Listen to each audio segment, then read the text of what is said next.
sebenarnya sangat menentukan arah seluruh polemik ini. Satu temuan sederhana dari Bang Roni Teguh.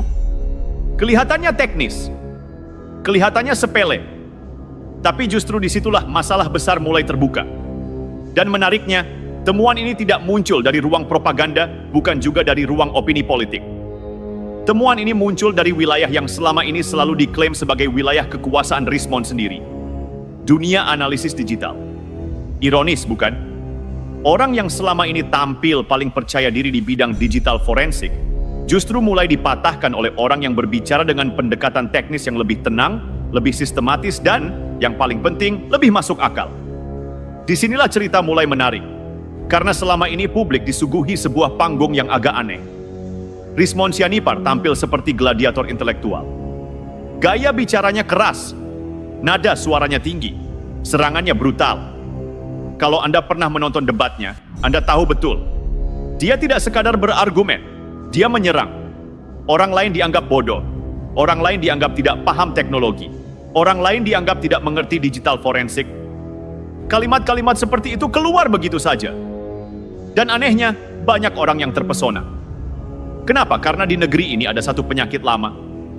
Orang yang paling keras, suaranya sering dianggap paling benar. Padahal tidak selalu begitu. Kadang yang paling keras itu justru yang paling panik. Nah, di tengah atmosfer seperti itulah muncul satu peristiwa yang jarang dibahas secara jujur. Yaitu ketika Bang Bill secara terbuka menantang Richmond untuk berdiskusi. Bukan debat kusir, bukan saling ejek di media sosial, tapi diskusi terbuka. Langsung, dengan dokumen. Intinya sederhana. Kalau memang Richmond yakin dengan semua tuduhannya, mari kita buka dokumen akademiknya juga. Mari kita lihat bersama.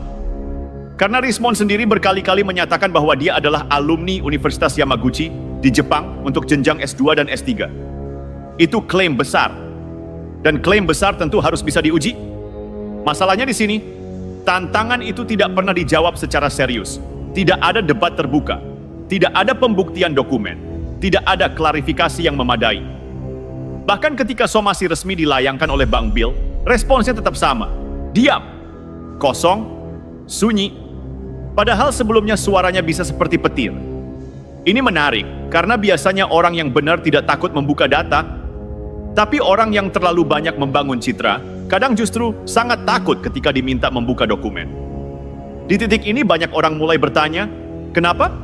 Kenapa orang yang begitu percaya diri menuduh ijazah Presiden Jokowi palsu dengan angka kepastian 99,9% justru tidak mau membuka dokumen akademiknya sendiri?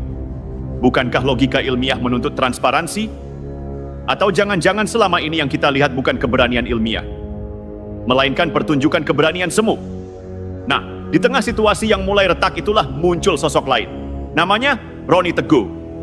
Tidak terlalu banyak drama, tidak terlalu banyak retorika, tapi analisisnya pelan-pelan mulai menggerus narasi besar yang selama ini dibangun.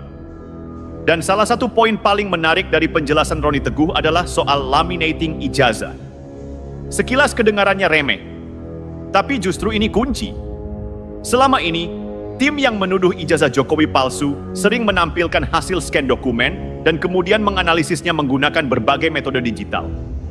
Di situ mereka mencoba menunjukkan bahwa beberapa elemen tertentu tidak terlihat. Misalnya lintasan merah, atau watermark, atau emboss. Lalu dari situ muncul kesimpulan yang dramatis. Ijazah palsu. Masalahnya satu, metode yang dipakai untuk membaca dokumen itu sendiri dipertanyakan. Dan disinilah Roni Teguh masuk. Dengan satu penjelasan yang sangat sederhana. Dia bilang begini kira-kira, justru beruntung ijazah Jokowi tidak dilaminating. Kenapa? Karena kalau dilaminating, proses scanning bisa memantulkan cahaya putih. Pantulan itu bisa menutupi berbagai elemen penting pada dokumen.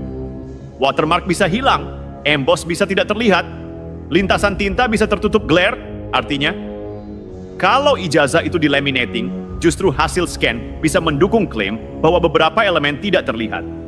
Dengan kata lain, laminating justru bisa menciptakan ilusi bahwa dokumen itu bermasalah. Tapi faktanya, ijazah Jokowi tidak dilaminating. Artinya dokumen itu tetap dalam kondisi original. Dan kalau original, semua elemen fisiknya masih bisa diperiksa langsung. Lintasan merah ada, watermark ada, emboss ada, semua bisa dicek.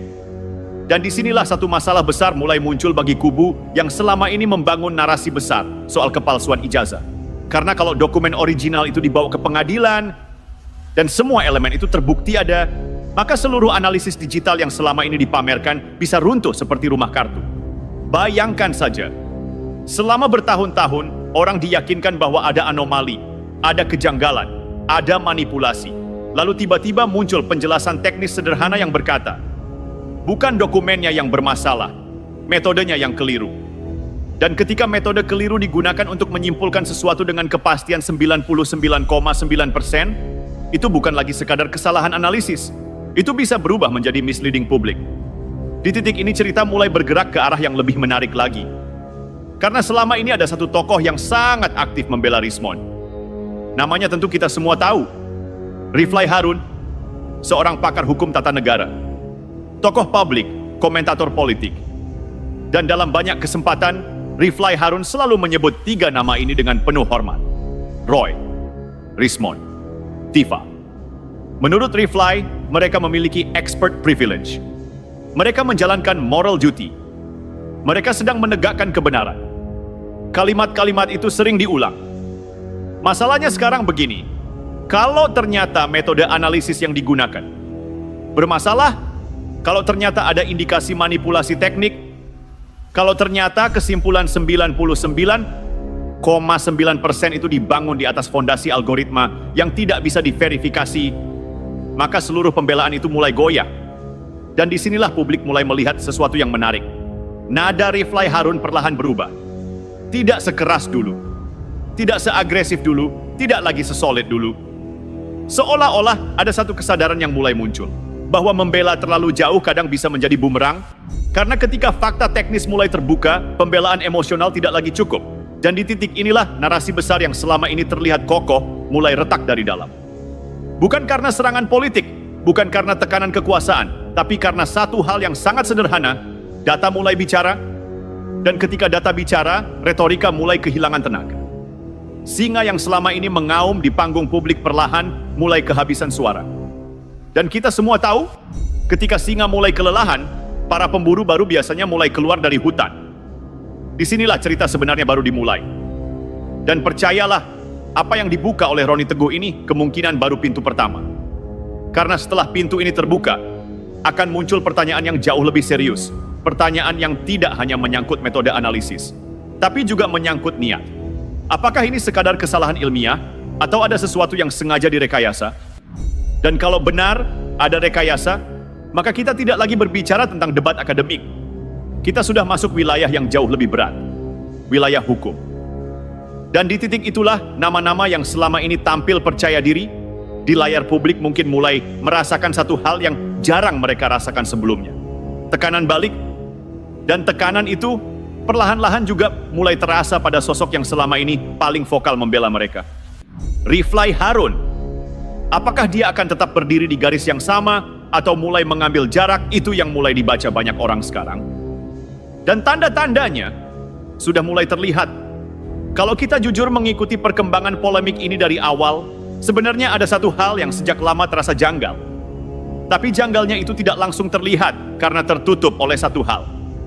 Kepercayaan publik pada label pakar. Begini logikanya. Di ruang publik kita, kalau seseorang sudah diberi label pakar digital forensik, maka hampir semua orang otomatis menganggap apapun yang dia katakan pasti benar. Jarang ada yang benar-benar memeriksa metodologinya. Jarang ada yang bertanya, algoritma apa yang dipakai? Metode apa yang digunakan? Validasinya bagaimana? Orang langsung percaya. Padahal dalam dunia ilmu pengetahuan, label itu bukan jaminan apapun. Yang menjadi ukuran bukan gelar, bukan popularitas, bukan jumlah subscriber YouTube. Ukuran sebenarnya adalah metode. Metode harus bisa diuji. Metode harus bisa diulang. Metode harus bisa diverifikasi oleh orang lain. Kalau sebuah analisis hanya bisa dipahami oleh pembuatnya sendiri, itu bukan metode ilmiah. Itu lebih dekat ke sulap. Nah, disinilah titik yang mulai disorot oleh Bang Roni Teguh. Dia tidak langsung menyerang pribadi. Dia tidak menggunakan bahasa kasar. Dia tidak melakukan ad hominem. Yang dia lakukan jauh lebih berbahaya bagi sebuah klaim ilmiah. Dia memeriksa cara berpikirnya. Dan dari situ muncul satu temuan yang cukup mengejutkan. Menurut Roni Teguh, metode yang digunakan Rismond untuk menganalisis dokumen ijazah sebenarnya dibangun dengan algoritma yang dia rancang sendiri. Algoritma ini digunakan untuk menunjukkan bahwa lintasan tinta merah pada dokumen tidak terlihat.